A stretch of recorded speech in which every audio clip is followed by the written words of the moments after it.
this is not a woke opinion, is that league valuations for all these investors have increased in 1 year 168%. That's not the fever. The fever with Caitlin's evaluation has got up 273%. The rest of the teams, on average, have risen by 100% or 168%, and all of them at least 100%. So if you're an investor, the contract's up, you're negotiating. The WNBA All-Star Game viewership data has been released, revealing significant insights about the league's current trajectory. The event drew 2.2 million viewers despite Caitlin Clark's absence due to injury. While this represented a decline from the previous year's 3.4 million viewers when Clark participated, the broader narrative remains compelling. The absence of Clark resulted in predictable ratings decline, yet the game achieved the distinction of becoming the second highest rated WNBA All-Star contest in history. This milestone demonstrates two critical realities. Clark's participation guarantees record-breaking viewership, while her influence has elevated the entire league to unprecedented heights even without her direct involvement. Esther, the contract's up, you're negotiating, and your investment's gone up 100% in the last year minimum. Average is 168%. You're selling it? I'll give you an example. Is that in the last year, the Bay Area, San Francisco Bay Area, has had a franchise, an expansion franchise. They're using the Warriors Arena. They sell out all their home games. That's not about Caitlin Clark. So some of you guys out there. This phenomenon mirrors Tiger Woods' transformative impact on professional golf. Woods not only became the sport's highest earner, but fundamentally elevated prize money across all tournaments, creating wealth for numerous players throughout the PGA Tour. Clark appears to be generating similar effects within women's basketball. The All-Star ratings serve as concrete evidence that Clark has lifted the entire league's profile. Women's basketball now commands regular coverage across major sports networks and discussion platforms. Morning highlight packages feature WNBA content alongside traditional Major League coverage, indicating mainstream sports media integration. Home games. That's not about Caitlin Clark. So some of you guys out there on the internet, you are epidemiologists, you're experts in politics. You're not very good business people. You're all caught up on, well, the previous 25 years, they're hot now. And the negotiations are currently in session. The girls have the leverage. Now, would I have worn the T-shirts? No, it's silly, but who cares? It doesn't matter here or there. It just doesn't matter. It's something that people like media people talk about. It has. Critics often point to the WNBA's historical financial struggles over the past 25 years. However, this perspective misses fundamental business principles. Profitability isn't always essential for valuable acquisition. The Athletic exemplifies this concept. Despite losing $45 million annually, the New York Times acquired the publication because it enhanced their scale and relevance in sports journalism. The Athletic continues producing exceptional investigative content while remaining unprofitable, yet represents a worthwhile investment for the Times. Business negotiations across all industries depend entirely on timing. The WNBA currently enjoys peak popularity while contract negotiations are actively underway. Had these contracts expired before Clark's draft selection, projections would have been purely speculative. Instead, concrete performance data now exists. It's something that people like media people talk about. It has no impact. What has impact are those all-star ratings, the merchandise sales explosion, the ticket sale explosion, the TV rating increases, and more than anything, the valuation of the franchise explosion, and not just the fever. And so they have leverage. They've got leverage. All negotiations are just timing. I'm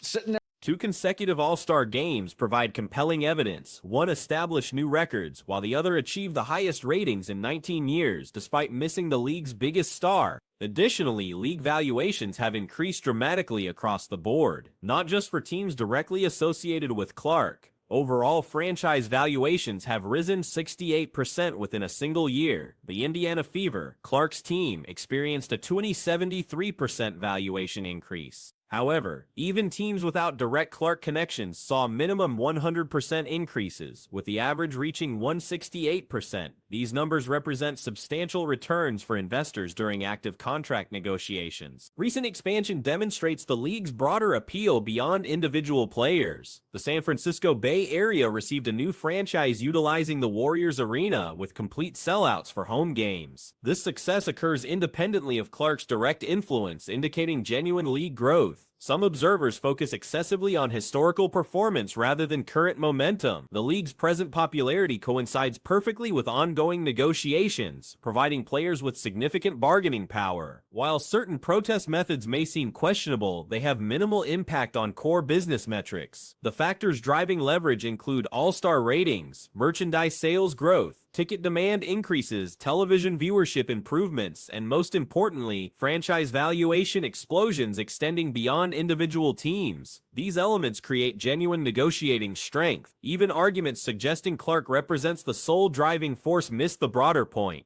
All-star ratings without her participation still exceeded historical norms. However, even if she were the only catalyst, precedent exists for such dynamics. Golf experienced similar patterns with Woods' dominance. Augusta National generates strong ratings regardless of participants, though star winners like Rory McIlroy, Phil Mickelson, or Woods enhance viewership. Woods essentially single-handedly drove golf's explosion in popularity. Networks negotiating broadcast rights couldn't dismiss this reality simply because one player dominated ratings. If broadcasters attempted to reduce payments citing Woods' singular influence, the PGA Tour could highlight a projected 12-year prime period with Woods participating in all major championships. Similarly, the WNBA can guarantee Clark's participation in All-Star games, playoffs, and approximately 30 of her 38 regular season games broadcast nationally. While tournaments without Woods performed worse than those with him, the entire sport experienced elevation. Clark appears to be generating identical effects for women's basketball. Players possess negotiating leverage despite some investors' resistance. Consider a practical business example. A podcast company owns a show that loses money for 4.5 years. 6 months before contract expiration, a new host joins and ratings explode. The company would renew despite years of losses. Conversely, a highly profitable podcast losing its star performer and experiencing declining ratings would likely face non-renewal despite previous success. Timing determines everything. The WNBA currently enjoys peak popularity. Clark will likely play for a decade, meaning her current performance represents her career floor rather than ceiling. This provides players with substantial or majority leverage in negotiation. While they won't achieve the 50% revenue sharing that male athletes receive due to the more individual-dependent nature of the product, they certainly won't accept another contract at merely 9%. Realistic expectations suggest settlements between 25 to 35% of revenues, which represents reasonable compensation. Looking toward upcoming NBA storylines, several teams have made intriguing moves deserving cinematic treatment. The Clippers assembled veteran talent with one final championship goal, starting a lineup of Chris Paul, James Harden, Kawhi Leonard, Nicholas Batum, and Brook Lopez, would average 36.5 years old, essentially creating a basketball bucket list scenario. The Denver Nuggets enhanced their supporting cast around Nikola Jokic, with additions like Bruce Brown, Cam Johnson, and Tim Hardaway Jr. This improved depth and talent allows Jokic to transform from entertaining star to championship-caliber leader. The Nuggets now hold the third-best championship odds, suggesting their moves created winning potential. Houston pursued veteran leadership to guide their young roster. Kevin Durant and Dorian Finney-Smith bring hard-nosed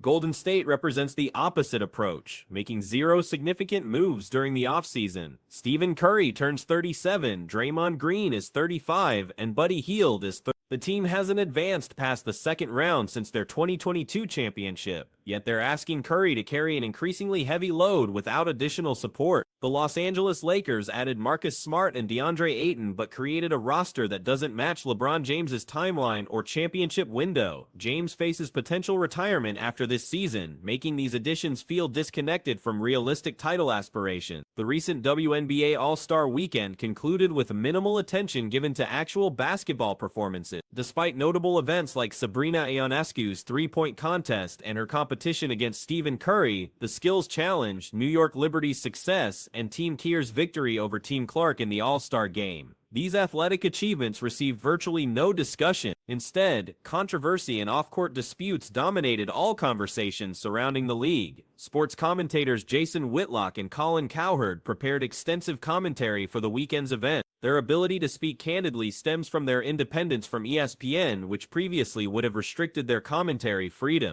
The primary controversies centered around players wearing "Pay Us What You Owe Us" t-shirts and statements made by Kelsey Plum regarding Team Clark's alleged exclusion from planning meetings. Cowherd directed criticism toward Plum, while Whitlock focused on the payment demands and player conduct. Whitlock emphasized the importance of respecting supporters who invest money and time attending games. Indianapolis fans demonstrated remarkable hospitality, welcoming players who had previously shown disrespect toward them. The city's residents displayed genuine warmth and acceptance despite past tensions. During pre-game warm-ups, WNBA athletes appeared wearing shirts demanding payment increases, then proceeded to deliver what observers called the most disappointing all-star performance in professional sports history. The irony was striking, players demanding higher compensation while simultaneously providing minimal effort during their showcase opportunity. The contest became embarrassing as participants essentially walked through plays with no defensive intensity. Players attempted unnecessary three-point shots and even imaginary four-point attempts. Spectators began departing at halftime, with significant numbers leaving during the third quarter. By the fourth quarter,